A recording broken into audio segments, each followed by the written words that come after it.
اور وہاں چھپے ہیں، اتنا آپ کر سکتے تھے آپ نے کیا، اس سے آگے کیا کر سکتے تھے؟ اس لیے کہ آپ رات کو چلے ہیں چھپنے کے لیے، فجر سے پہلے جا کر آپ غار ثور میں پہنچے ہیں، آگے دن کا چاندنا ہو گیا تھا، اب اگر آگے چلتے ہیں تو دن کو ڈھونڈنے والے پہنچ جائیں گے۔ آپ جتنا کر سکتے تھے آپ نے کر دیا، آپ غار میں چھپ گئے، باقی اللہ نے کر دیا۔ وہ کیسے؟ جب کھوجی وہاں پہنچتے ہیں، حالانکہ اللہ کے نبی پنجوں کے بل چل کر گئے تھے تاکہ نشان نہ لگے، لیکن پھر بھی وہ بڑے ماہر لوگ تھے، وہ پہنچ گئے۔ تو وہ جب وہاں پہنچ گئے تو میرے نبی نے وہ کر دیا جو اسباب کی دنیا میں ہو سکتا ہے، کہ ساری رات چل کر وہاں پناہ لے لی جو چھپی ہوئی دور جگہ ہے۔ آگے اللہ نے کر دیا کہ جب یہ پہنچے تو انہوں نے جالا تنوا دیا، میرے رب نے، مکڑی آئی اور اس نے جالا تن دیا۔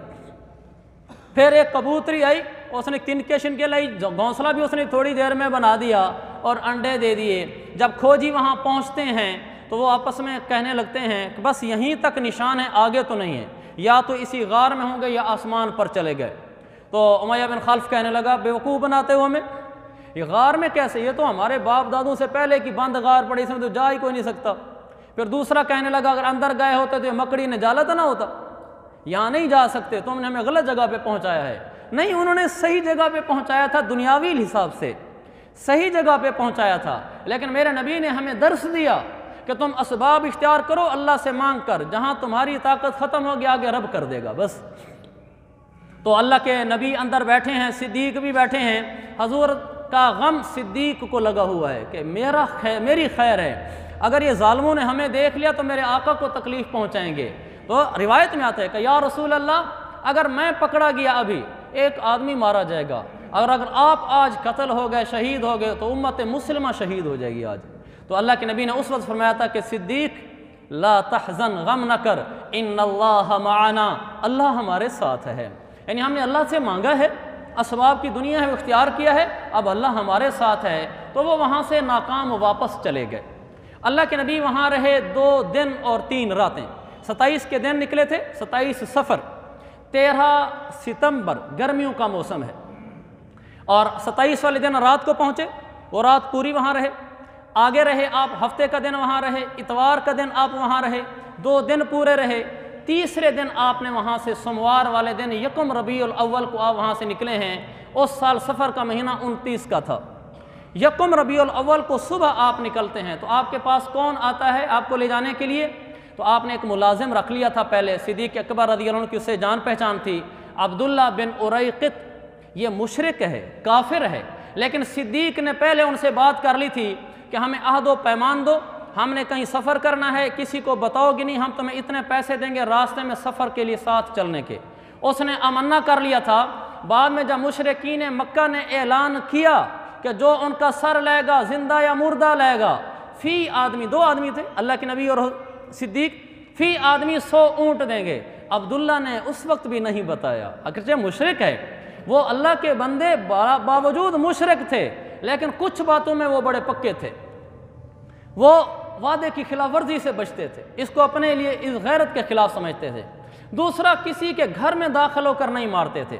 جس رات مشرکین مکہ نے اللہ کے نبی کے گھر کا محاصرہ کیا ہے تو اندر جا کر مار دیتے، کون سا مشکل تھا؟ اتنے آدمی باہر تلوار لے کر کھڑے ہیں، اندر ایک چارپائی ہے، نظر بھی آ رہا ہے بندہ چادر میں لیٹا ہوا ہے، سیدھا جا کر تلوار چلا دیں۔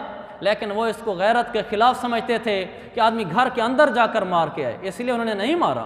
جب باہر نکلے تو دیکھا سیدنا علی تھے، تو یہ ان میں بھی خوبیاں تھیں۔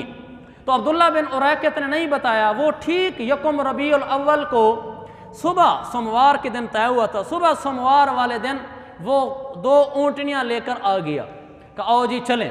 اس دوران اللہ کے نبی خبر لیتے رہے، جب 3 دن آپ وہاں چھپ کر رہے، اسباب کی دنیا ہے ان کو پتہ نہ چلے، تو اس دوران آپ خبر لیتے رہے حضرت ابوبکر صدیق کے بیٹے عبداللہ بن ابی بکر کے ذریعے سے۔ وہ روزانہ شام کو آتے، اندھیرے میں سارے دن کے مکے کے حالات سنا کر واپس چلے جاتے۔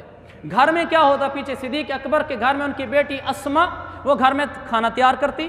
شام کو عبداللہ، ان کا بڑا بھائی، صدیق اکبر کا بیٹا عبداللہ بن ابی بکر، وہ شام کو کھانا لے کر آتے، اللہ کے نبی کو کھانا دیتے، سارے دن کے حالات سناتے، واپس چلے جاتے۔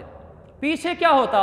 ابوبکر صدیق کا ملازم، ان کا خادم عامر بن فہیرہ، وہ سارا دن بکریاں چراتا، بکریاں چرا کر رات کو دیر سے وہ آتا، اللہ کے نبی کو اور صدیق اکبر کو دودھ پلاتا۔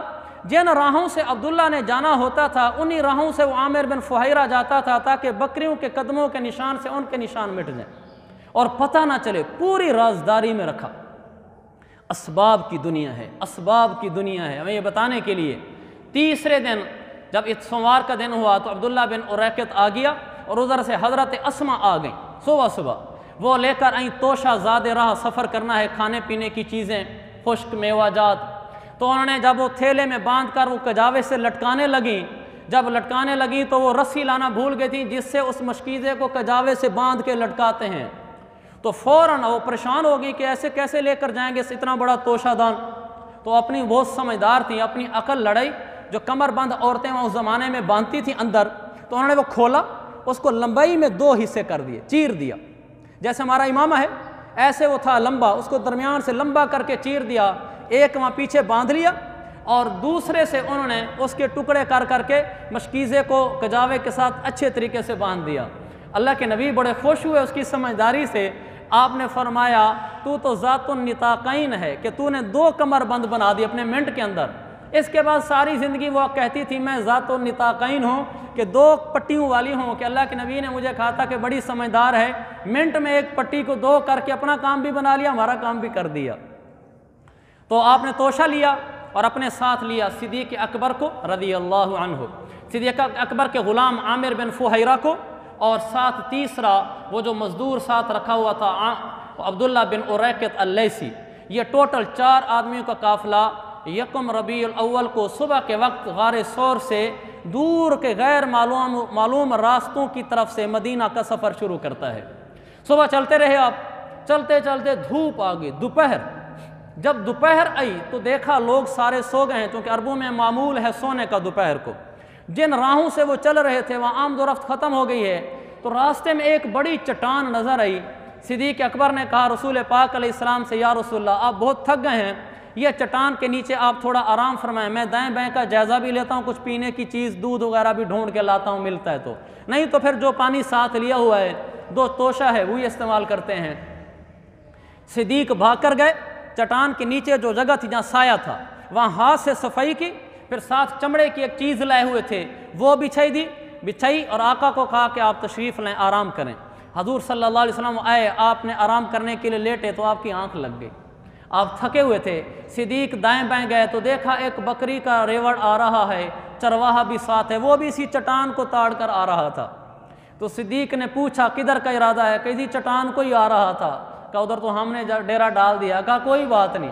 تو صدیق اکبر نے کہا دودھ مل سکتا ہے؟ کہا جی کیوں نہیں مل سکتا۔ ان سے دودھ لیا، دودھ لے کر آ کر کھڑے ہو گئے، اس لیے کہ آقا سو چکے تھے، اٹھایا نہیں، دودھ پیا بھی نہیں۔ جب میرے آقا کو جاگ گئی، صدیق اکبر رضی اللہ عنہ نے وہ ایک برتن میں دودھ ڈالا، مشکیزے سے پانی نکالا، اس کے چھینٹے ڈالے، کافی دیر چھینٹے مارتے رہے تو وہ دودھ کچھ ٹھنڈا ہو گیا، تھوڑے پانوں سے ہی گزارا چل گیا، ٹھنڈا ہو گیا کو آقا کو پیش کیا۔ آگے جو الفاظ ہیں صحیح بخاری کے اس کو پڑھ کر عقل دنگ رہ جاتی ہے صدیق کے مقام پر۔ صدیق کہتے ہیں رضی اللہ عنہ کہ میں آقا کو وہ دودھ پیش کرتا ہوں، کہا شربا ورتوا حتی رضیتو، آقا نے دودھ پیا، سیراب ہو گئے یہاں تک کہ میں خوش ہو گیا۔ دودھ کسی اور کے بطن میں اتر رہا ہے، خوش کوئی اور ہو رہا ہے۔ یہ صدیق کی ہستی ہے کہ جو اپنا سب کچھ لٹا دیا آقا کے اوپر۔ تو وہ کہا نا کہ حضور پاک صلی اللہ علیہ وسلم سب سے زیادہ جس سے خوش ہوئے تھے وہ صدیق کے لیے خوش ہوئے تھے، اس لیے کہ صدیق کو حضور ہی سب کچھ لگتے تھے، پروانے کو چراغ، بلبل کو پھول، بس صدیق کے لیے ہے خدا کا رسول بس۔ وہ اپنا سب کچھ ان پر لگا رہے تھے۔ اللہ کے نبی بہت خوش ہوئے اور پھر وہاں سے یہ لوگ چل دیے۔ اب آگے چل رہے تھے، ایک دن آگے گزر گئے، زاد المعاد کے حوالے سے دوسرا دن تھا، یہ گزرے قبیلہ بنو خزاعہ سے۔ وہاں ایک عورت بیٹھی تھی، اس کا خیمہ تھا، بڑی مہمان نوازی، مسافروں کی وہ خدمت کرتی تھی۔ جب اللہ کے نبی وہاں پہنچے، دوسرا دن تھا، تھکاوٹ بھی ہو گئی تھی، راستہ غیر معلوم تھا، مامون بھی ہو گئے تھے، کوئی پیچھے بندہ نہیں ہے جو ہماری تلاش میں ہو، تو آپ نے وہاں کافی وقت گزارا۔ جیسے آپ وہاں داخل ہوئے، البدایہ والنہایہ میں ہے، تو اس سے کہا کہ اس خاتون سے کہا کھانے پینے کو کچھ مل جائے گا، ہم پیسوں کے بدلے آپ سے لیں گے۔ تو کہنے لگی اگر ہوتا تو آپ کو مانگنے کی ضرورت پیش نہ آتی، میں ہر گزرنے والے کی مہمان نوازی کرتی ہوں، آج ہمارے پاس ہے کچھ نہیں۔ آپ نے کہا ما ہذی الشاۃ، یہ جو گھر کے کونے میں بکری کھڑی ہے یہ کیوں کھڑی ہے؟ کہنے لگے یا رسول اللہ کمزور، یا رسول اللہ تو نہیں کہا، میری زبان سے نکل گیا، کہنے لگے جی اس میں دودھ تو ہے نہیں، یہ کمزور ہے تو اس لیے وہ ریوڑ کے ساتھ جا نہیں سکی۔ تو آپ نے فرمایا پھر ہم اس کا دودھ دو لیں؟ اس نے کہا جی آپ کو نظر آتا ہے تو دو لیں۔ آپ نے فرمایا اجازت چاہیے تھی، کہا جی آپ کو نظر آتا ہے ان کان لک حلب فحلبہ، اگر آپ کو نظر آتا ہے دودھ دو لیں۔ میرے آقا نے برتن منگوایا، سیرت المصطفیٰ میں لکھا اتنا بڑا برتن تھا کہ 10 آدمی اس میں سے دودھ پی سکتے تھے۔ برتن منگایا، بکری منگائی، آپ نے کہا بسم اللہ الرحمن الرحیم، اور بکری کے تھنوں کو ہاتھ لگایا، تھن بھر گئے۔ پھر آپ نے کہا بسم اللہ الرحمن الرحیم، نیچے جو برتن کیا پھر آپ نے خود دوہا، پورا برتن بھر گیا۔ آپ علیہ الصلوۃ والسلام نے سب سے پہلے اس گھر کی جو مالکن تھی جن کی وجہ سے ملا، پہلے ان کو پلایا دودھ، پھر اپنے 3 ساتھیوں کو پلایا، آخر میں آپ نے پی کر فرمایا ساقی القوم آخرہم، پلانے والے کا حق یہ ہوتا ہے کہ وہ آخر میں پیا کرے۔ ہمیں سبق دے گئے کہ پلانے والا آخر میں پیے۔ ہمیں کوئی کہے جی چائے ڈال دو سب میں تو ہم سب سے آخر میں پیئیں گے، کوئی جی یہ پانی سب کو 1 گلاس شربت کا دے دو، ہم سب سے آخر میں پیئیں گے۔ تو اللہ کے نبی نے بتایا پلانے والا کھلانے والا سب سے آخر میں لے، تو آپ نے وہ دودھ پیا، پھر دوبارہ برتن منگوایا، پھر دوبارہ اس کو دوہا بسم اللہ پڑھ کر، پھر بھر گیا، برتن دے کر آپ آگے چلے گئے۔ لیکن آپ نے چونکہ وہاں ایک اچھا خاصا وقت گزارا تھا تو اس خاتون نے، بوڑھی اماں نے آپ کو جو دیکھا وہ تو آپ کی ہو کے رہ گئی۔ شام کو اس کا شوہر آیا تو اس نے دیکھا گھر میں دودھ کا بڑا بھرا برتن، یہاں تو کوئی دائیں بائیں گھر بھی نہیں اور قحط کا زمانہ ہے، یہ دودھ کدھر سے آ گیا؟ وہ کہنے لگا اللہ کی بندی دودھ کدھر سے آیا؟ پھر جو وہ بولی تو پھر وہ بولی، پھر جو اس نے بولا پھر تاریخ نے اس کو جگہ دی، کتابوں نے اس کو جگہ دی، پھر ایسی جگہ دی ہے کتاب میں پڑھ رہا تھا، انہوں نے کہا ایسا تذکرہ، ایسا میرے نبی کی شان کا حلیہ جو بیان کیا ہے کسی اور نے کوئی خاطر خواہ ایسا نہیں بیان کیا۔ وہ پھر کہنے لگی اپنے شوہر کو، ابو معبد کو، کہنے لگی میں جانتی تو نہیں کون تھا، لیکن ایک شخص تھا برکتوں والا تھا۔ پھر اس نے بیان کرنا شروع کیا میرے نبی کے حلیہ کو، کہنے لگی ظاہر الوضاء، سارا رنگ ہی چمکدار تھا، ابلج الوجہ، چہرہ روشن تھا، حسن الخلق، پورے جسم کی بناوٹ خوبصورت تھی، لم تعبہ سجلہ، اس کا پیٹ بڑا ہوا نہیں تھا، ولم تزری بہ سعلہ، سر چھوٹا نہیں تھا، وسیم قسیم، وہ وسیم بھی تھا قسیم بھی تھا۔ ایسے لفظ عربی میں بولے کہ عربوں کو بھی لغت اور ڈکشنری کھولنی پڑ گئی کہ وسیم قسیم کیا ہوتا ہے۔ اس نے کہا، اس نے جو لفظ بولے وسیم، اس کو کہتے ہیں جس کو دیکھ کر آپ کا دل اس کے حسن سے نہ بھرے، اور ایسی ہستی دنیا میں نہ کبھی آئی ہے نہ آئے گی، وہ ایک ہی آئی ہے۔ وسیم، آپ دیکھتے جائیں دل اور مشتاق ہوتا جائے دل بھرے ہی نہ، اس کو وسیم کہتے ہیں۔ قسیم اس کو کہتے ہیں جس کو جس انگ سے دیکھو، جس ادا سے دیکھو وہ حسین نظر آئے، ناک دیکھو تو حسین، آنکھیں دیکھو تو حسین، سر دیکھو تو حسین، پیٹھ دیکھو تو حسین، قد دیکھو تو حسین، گفتگو دیکھو تو حسین، اخلاق دیکھو تو حسین، مسکرانا دیکھو تو حسین، اس کا ہر عمل، ہر ادا انسان کو کھینچتی چلی جائے، اس کو قسیم کہتے ہیں۔ تو کہنے لگی وسیم قسیم، وہ کھلا کھلا خوبصورت مکھڑا تھا۔ پھر کہنے لگی فی عینیہ دعج، اس کی آنکھ میں دعج تھا۔ دعج کیا ہوتا ہے عربی میں؟ دعج یہ ہے آنکھ موٹی ہو، جو آنکھ کی سفیدی ہے وہ پوری سفید ہو، جو سیاہی ہے وہ پوری سیاہ ہو۔ کہ اس کی آنکھ میں دعج تھا، سفیدی مکمل سفید تھی، سیاہی مکمل سیاہ تھی، آنکھ موٹی تھی۔ وفی اشفارہ وطف، پلکیں اس کی لمبی تھیں، اور پھر بھویں کہنے لگی واہ کیسا اس نے دیکھا، کہنے لگی احور اکحل اکرن ازج، اس کی آنکھیں موٹی تھیں، اس کی آنکھیں سرمگی تھیں، سرما لگا ہوا لگتا تھا، اکرن اس کی بھویں گھنی تھیں، ازج اس کی آنکھیں باریک تھیں، خمدار تھیں۔ ایسے اللہ کے نبی بنائے گئے تھے، ایسے لگتا تھا کہ جیسے اللہ کے نبی بولتے گئے اور اللہ بناتا گیا، اللہ کے نبی بولتے گئے اور اللہ بناتا گیا۔ اسی کو تو کہا تھا حسان بن ثابت نے، جب بنو تمیم کا ایک وفد آیا حضور کے پاس، مسلمان نہیں ہوا تھا، آ کر کہنے لگا، سردار تھے ان کے کئی، کہنے لگا جئنا للمفاخرہ، ہم اسلام لینے نہیں آئے، اسلام لانے نہیں آئے، ہم آپ کے ساتھ مقابلے کے لیے آئے ہیں، پہلے مقابلہ کریں گے پھر اسلام دیکھیں گے۔ تم اپنی طرف دعویٰ دیتے ہو کہ آپ بڑے ہو، ہم بڑے ہیں۔ تو وہ اقرا بن حابس ان کا سردار کہنے لگا ہمارا خطیب کھڑا ہو کر تقریر کرے گا، پھر تمہارا تقریر کرے گا، پھر دیکھیں گے کس کا بڑا ہے۔ میں دوبارہ یہ واقعہ بیان کروں گا معبد والا، لیکن درمیان میں مجھے یاد آ گیا کہ میرے آقا کی آنکھیں ایسی تھیں، میرے آقا کا چہرہ ایسے تھا، ایسے لگتا تھا جیسے آپ بولتے اگر رب بناتا گیا۔ تو اس پر میں وہ واقعہ سنا رہا ہوں۔ تو وہ کہنے لگا اقرا بن حابس ہمارا خطیب کھڑا ہوگا۔ وہ تو خطیب تیار کر کے لے تھے، ان کا خطیب کھڑا ہوا عطارد، کہا جی ہمارا خطیب ہے، عطارد نام ہے، آپ کھڑا کریں۔ آپ نے صحابہ میں سے چنا نہیں، آپ نے ایک صحابی کھڑا کر دیا جو اس کے نام کے اوپر اس کا نام تھا۔ اس نے کہا عطارد، میرے نبی نے کہا کھڑا ہو ثابت بن قیس بن شماس کو کھڑا کیا، کہا کرو تقریر۔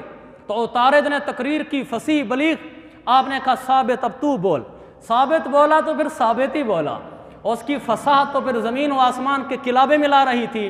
پھر انہوں نے کھڑا کیا، وہ تیار کر کے لائے تھے، کہنے لگا یہ ہمارا شاعر ہے، اس کا نام ہے زبرقان۔ میرے نبی نے اسی کے نام کے اوپر نام رکھ کر صحابی کو اٹھایا۔ آپ نے فرمایا قم یا حسان، ان کا زبرقان تھا، ہمارا حسان اٹھا۔ آپ نے فرمایا عجب یا حسان، حسان اس نے جو قصیدہ پڑھا ہے، ان کے زبرقان نے شاعر تھا، قصیدہ پڑھا، پوری نظم پڑھی جس میں یہ بتایا ہم ایسے بڑے ہیں، ہم ایسے بڑے ہیں، جس کے ضمن میں میرے نبی پر بھی زد ڈال کیا کہ ہم بڑے لوگ ہیں۔ تو آپ نے فرمایا حسان اٹھ۔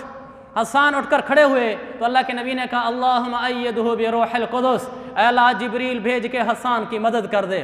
اب جو حسان کھڑے ہوئے 34 اشعار کا فل بدی ایک لمبا قصیدہ نظم کہہ دی، جس کو یہاں سے شروع کیا کہ احسن من کلم ترکت عینی واجمل من کلم تلد النساء، خلقت مبرئا من کل عیب کانک قد خلقت کما تشاء۔ حضرت حسان نے کہا کہ یا رسول اللہ، لوگ تو بولیں گے آپ کی تعریفیں بن دیکھے، حسان دیکھ کر بولتا ہے کہ آپ جیسا حسین اس آنکھ نے کبھی نہیں دیکھا، اور میرا علم یہ کہتا ہے، حسان کہہ رہے ہیں کہ آپ جیسا حسین کسی ماں نے جنا نہیں۔ پھر وہی جملہ کہا جس پر میں نے واقعہ سنایا، کہنے لگے یا رسول اللہ کأنک قد خلقت کما تشاء، آپ کو دیکھ کر تو ایسے لگتا ہے کہ جیسے آپ بولتے گئے رب بناتا گیا۔ اس لیے وہ کہنے لگی اکحل احور اقرن ازج، میرا نبی ایسے تھا۔ جب یہ بول کر فارغ ہوئے تو اقرا بن حابس کھڑا ہو گیا، کہنے لگا سردار جی خطیبکم اخطب من خطیبنا، تمہارا خطیب ہمارے خطیب سے نمبر لے گیا، وشاعرکم اشعر من شاعرنا، تمہارا شاعر ہمارے شاعر سے نمبر لے گیا، لہٰذا ہم سارے کہتے ہیں لا الہ الا اللہ محمد الرسول اللہ، یہ میرا نبی تھا۔